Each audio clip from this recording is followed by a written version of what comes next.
জয়পুরহাটের কালাই উপজেলার উদয়পুর ইউনিয়নের প্রতিটি গ্রামে গ্রামে ধারাবাহিক পথসভা করেছেন বিএনপির মনোনীত প্রার্থী মোহাম্মদ আব্দুল বারী। নির্বাচন প্রচারণার অংশ হিসেবে তিনি ইউনিয়নের বিভিন্ন গ্রাম, হাটবাজার ও গুরুত্বপূর্ণ সড়ক এলাকায় পথসভা করে সাধারণ মানুষের সঙ্গে সরাসরি মতবিনিময় করেন।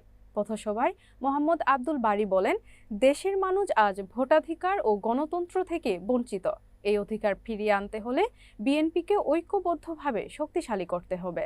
তিনি জানান, বিএনপি ক্ষমতায় এলে তৃণমূল পর্যায়ের মানুষের জীবনমান উন্নয়নে অগ্রাধিকার দেয়া হবে এবং প্রত্যেক পরিবারকে ফ্যামিলি কার্ড দেওয়ার উদ্যোগ নেওয়া হবে। তিনি আরও বলেন, কালাই উপজেলার শিক্ষা, স্বাস্থ্য, যোগাযোগ ও কর্মসংস্থান খাতে উন্নয়নের বড় সম্ভাবনা রয়েছে। কৃষকের ন্যায্য মূল্য নিশ্চিত করা, যুব সমাজকে মাদক থেকে দূরে রাখা এবং সামাজিক নিরাপত্তা জোরদারে বাস্তবসম্মত পরিকল্পনা গ্রহণ করা হবে। প্রতিটি পথসভায় উপজেলা ও ইউনিয়ন বিএনপি এবং অঙ্গ সংগঠনের নেতাকর্মীদের উপস্থিতিতে এলাকায় উৎসবমুখর পরিবেশ সৃষ্টি হয়।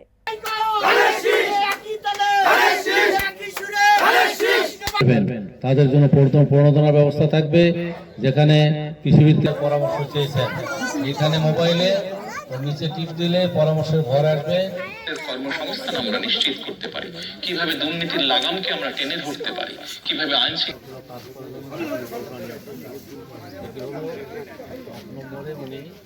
করেছে।